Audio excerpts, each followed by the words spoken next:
जा सके। और यहाँ पे हम आपको और बता दें, हम हाई कोर्ट भी जाएंगे।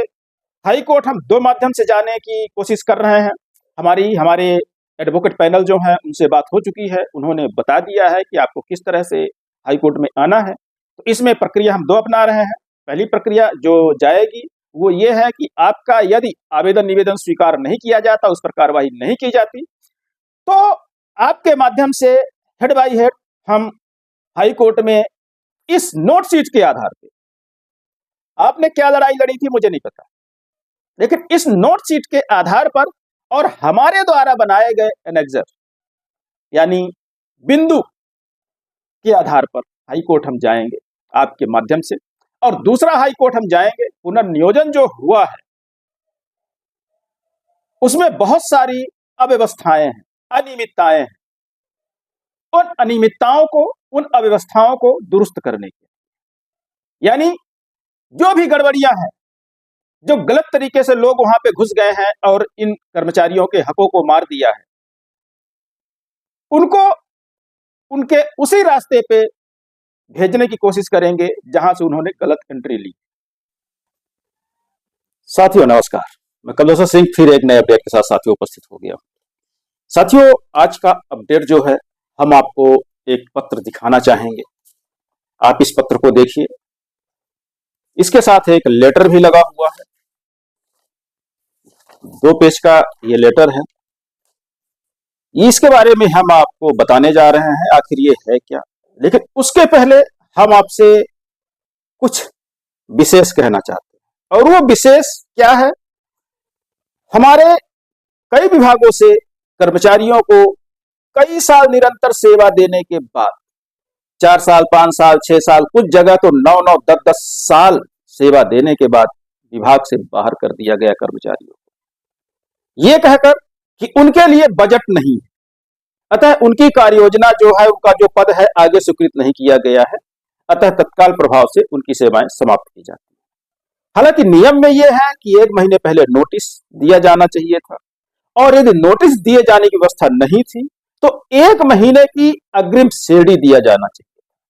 लेकिन शायद जहां तक मुझे पता है किसी विभाग ने ऐसा नहीं किया होगा, क्योंकि अपने अनुबंध पत्र में तो वो लिख देते हैं कि दोनों पक्ष की तरफ से ऐसी प्रक्रिया अपनाई जाएगी कि जो भी छोड़ना चाहेगा या तो 1 महीने पहले सूचना देगा और या तो 1 महीने की एडवांस सैलरी पे करेगा, चाहे वो विभाग हो चाहे वो कर्मचारी।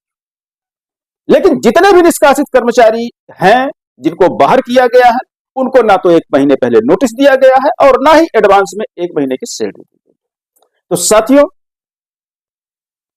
आपने देखा है संघ के लेटर बनते हैं, हड़तालें होती हैं, ज्ञापन पत्रों में लिखा जाता है निष्कासित कर्मचारियों का पुनर्नियोजन, लेकिन हड़तालें खत्म हो जाती हैं। हड़तालों के दौरान जो निष्कासित कर्मचारी हैं उनके बारे में कितना विचार किया जाता है, उनके बारे में कितनी बातें शासन प्रशासन के सामने रखी जाती हैं, और जब रखी जाती हैं तो उसका प्रत्युत्तर या शासन प्रशासन का जो कहना है, वक्तव्य है, उसका निर्णय है, क्या उन्होंने लिया, इसका किसी को कोई भी ना तो ज्ञान है ना तो कोई सूचना दी जाती है। लेकिन साथियों, आज से स्टार्ट कर रहे हैं। हालांकि हमारा काम बहुत पहले से चल रहा है, विभागों से हम जानकारी निकलवाते हैं, उसके बाद आपको किस तरह से रखा गया था, आपको क्यों निकाला गया है और विभाग में कैसे पुनर्नियोजन किया जाएगा, उन सारी प्रक्रियाओं के लिए हम विभाग से कागज निकलवाते हैं। और कागज मिलते हैं तो उनका पूरा हम मंथन करते हैं, और उसका मंथन करने के बाद हम आपके सामने उपस्थित होते हैं। तो साथियों, कुछ ऐसा ही मंथन हमने राष्ट्रीय स्वास्थ्य मिशन से निष्कासित कर्मचारियों के लिए किया है। लेकिन यहां पर एक बात और कहना चाहेंगे कि अकेले अकेले यदि आप हमें फोन करते रहेंगे तो शायद आप पुनर्नियोजन के लिए प्रयास ना कर पाए। अब मैं भी अकेले अकेले व्यक्ति के लिए प्रयास शायद ना कर पाऊं, लेकिन आप जितने भी कर्मचारी हैं, आपको जिनको बाहर कर दिया गया है, आप सभी लोग आपस में जुड़िए, और आप जब आपस में सारे लोग संगठित हो जाएंगे, जुड़ जाएंगे, तब आप बताइए, हम सारी प्रक्रिया स्टार्ट करेंगे। स्टार्ट तो हमने हालांकि कर दिया है, शुरुआत हो गई है राष्ट्रीय स्वास्थ्य मिशन के बीमा लेखापालों से। इसमें से कुछ लोग हमसे संपर्क किए थे, उनको लेकर हम आगे बढ़ रहे हैं। हो सके तो जितने भी साथी हैं हमारे साथ जुड़ जाएं, हमारी इस मुहिम में साथ दें, क्योंकि भविष्य उनका है, मेरा कोई भविष्य नहीं। आप भी जानते हैं भविष्य आपका है। आपको जुड़ना पड़ेगा, आपको आगे आना पड़ेगा, आपको खर्च भी उठाना पड़ेगा, क्योंकि खर्च मैं नहीं करूंगा। क्योंकि जब नौकरी मिलेगी, पैसा आपको मिलेगा, वेतन आपको मिलेगा, परिवार आपका सुरक्षित होगा। मैं तो सिर्फ आपकी मदद कर रहा हूं। हाँ, मदद के नाम पे आप जो चाहेंगे दे देंगे, हम रख लेंगे, उसमें कोई प्रॉब्लम नहीं। क्योंकि वो जो आप हमें मदद करेंगे वो किसी और भाई के काम आएगा, वो मेरे काम नहीं आएगा, वो किसी और भाई के काम आएगा ऐसी ही लड़ाई लड़ने के लिए। जो परेशान लोग, चाहे वो आउटसोर्स से सब कर्मचारी संबंधित हो, दैनिक वेतनभोगी से कर्मचारी संबंधित हो, चाहे वो संविदा से संबंधित कर्मचारी हमारे हो, आपका दिया गया थोड़ा सा दान आने वाली समस्या के लिए हल करने के लिए, उसमें एक आहुति होगी, आपका छोटा सा दान। तो साथियों, ये बीमा लेखापालों का जो हमसे संपर्क किए थे, उन्होंने अपना खर्च उठाया, आरटीआई का पूरा खर्च उठाया, हमारा आने जाने, खाने पीने, रहने सबका खर्च उठाया, और उसी के तहत हमने जानकारी निकलवाई थी। और एक आरटीआई अभी और लगी है, जिसमें विभाग जवाब देने को तैयार नहीं है। वो हमें अवलोकन की बात कह रहा है। अवलोकन की बात क्यों कह रहा है विभाग, ये थोड़ा सा समझ के परे जा रही है। हम तो समझ रहे हैं कि वो अवलोकन की बात क्यों कर रहा है, लेकिन विभाग की मंशा जो है वहां पे हमें क्लियर कट समझ में नहीं आ रही है।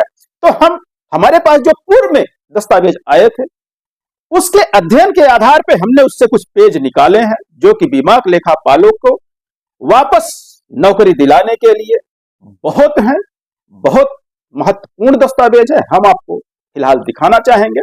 हमारे अन्य संगठन, अभी हमने पहले भी चर्चा की इस बात की, कि सिर्फ ज्ञापन पत्र में लिख देते हैं। उनके बारे में चर्चा क्या होती है विभाग से, अधिकारियों से, मंत्री मिनिस्टरों से, उसका कोई उल्लेख नहीं होता, उसकी कोई जानकारी नहीं दी जाती। हड़ताल खत्म हो जाती है, उसके बाद सारे मुद्दे खत्म हो जाते हैं। लेकिन मेरा मुद्दा आप जानते हैं कि जब स्टार्ट होता है तो वो रिजल्ट तक जाने के बाद ही खत्म होता है। तो उसी परिप्रेक्ष्य में संविदा स्वास्थ्य संघ, राष्ट्रीय स्वास्थ्य मिशन का तीसरा संघ, जो बिल्कुल बैठ के सिर्फ लोगों की प्रक्रियाओं पर ध्यान रखता है कि लोग कर क्या रहे हैं, संगठन कर क्या रहा है। आखिरकार संविदा स्वास्थ्य संघ मध्य प्रदेश के अध्यक्ष महोदय से मेरी बात हुई। इस संघ में मैं संरक्षक के तौर पे भी काम किया हूं कुछ दिन, कुछ महीने, साल तो नहीं कहूंगा, कुछ दिन। तो उनसे बात होने के बाद, सब कुछ क्लियर होने के बाद, उनके द्वारा आश्वासन दे दिया गया है कि मैं ये लड़ाई लड़ूं, वो हमारे साथ हैं, जहां जरूरत पड़ेगी, जैसी जरूरत पड़ेगी, वो हमेशा हमारे साथ खड़े रहेंगे। तो इसी परिप्रेक्ष्य में हमने बीमा लेखापालों के लिए शुरुआत कर दी है। ये लेटर मैं स्क्रीन पे लगा रहा हूं, दिखाने से ऐसे नहीं दिखेगा, मैं स्क्रीन पे लगा रहा हूं, आप लोग देखिएगा, बाजू में मैं लगाए दे रहा हूं। इसमें हमने जो कुछ लिखा है आप पढ़ लीजिए। जो मुख्य मुद्दा इसका है, निष्कासित बीमा लेखापालों की वापसी का है, क्योंकि वो साथ आए थे, उन्होंने खर्च उठाया है और उनके दस्तावेज हमने विभाग से निकाले हैं, इसलिए उनकी लड़ाई प्रारंभ हो गई है। यदि हमारे अन्य साथी भी ऐसा ही करते हैं जैसा इन्होंने किया है, खर्च उठाया है, कागज निकलवाया है मेरे माध्यम से, और उसके बाद जो भी होता है हम लड़ाई आपकी भी लड़ेंगे, इसमें कोई दो राय नहीं। तो साथियों, ये पत्र आप देख लीजिए, पढ़ लीजिए। उसके बाद राष्ट्रीय स्वास्थ्य मिशन से जो हमने पत्र निकलवाया है, बहुत सारा पत्र हमें मिला था, करीब 300-400 पन्ने करीब हमारे पास आए थे। उसकी बकायदा हमने फीस भरी थी 700-800 रुपए। तो वो जो उसमें पढ़ते पढ़ते हमें शुरुआत में ही एक पन्ना मिला, और बहुत ही अच्छा है ये पूरी तरह से जितने भी कर्मचारी निष्कासित किए गए हैं उनको पुनर्नियोजन के लिए सपोर्ट करता है। और इसके अलावा भी और हैं, आगे हम और अध्ययन करेंगे, आगे जो भी होगा हम आपको बताते रहेंगे, लेकिन शुरुआत हम करने जा रहे हैं। आज इस ज्ञापन पत्र को, इस निवेदन पत्र को हम एमडी महोदया डायरेक्टर महोदय और एचआर शाखा, और साथ में हमारे प्रमुख सचिव लोक स्वास्थ्य एवं शिक्षा विभाग के जो हैं, हम उनको ये भेजने जा रहे हैं। तो आज की डेट में ये ईमेल के माध्यम से जाएगा। उसके बाद हमारे बीमा लेखापाल और अन्य साथी यदि सहयोग करना चाहते हैं तो एक तारीख डिसाइड करिए, भोपाल में इसको डायरेक्ट हाथों हाथ समस्त अधिकारियों को देना है जिनको हम मेल से भेज रहे हैं, क्योंकि सिर्फ मेल पर भेज देने से काम नहीं होना है। आप भी जानते हैं, हम भी जानते हैं, आपको भी एक्टिव होना पड़ेगा, हमें भी एक्टिव होना पड़ेगा, तभी ये पुनर्नियोजन आपका संभव हो पाएगा। तो साथियों, डेट डिसाइड करिए और हमें सूचित करिए। हम भी जबलपुर से उपस्थित होते हैं भोपाल में और वहीं पर मिलकर डिस्कस करेंगे और उसके बाद सभी अधिकारियों को हम हाथों हाथ इसको आपके साथ मिलकर सौंपेंगे ताकि आगे की प्रक्रिया की जा सके। तो साथियों, इसी अपडेट के साथ हम लेते हैं आपसे विदा। बने रहिए हमारे साथ, हम मदद करने आए हैं, मदद करते रहेंगे और आने वाले समय में आप भी साथ दीजिए, सहयोग करिए और आपकी लड़ाई भी हम लड़ेंगे पूरी तरह से ईमानदारी से, उसमें कोई दो राय नहीं। साथियों, बहुत बहुत धन्यवाद, नमस्कार।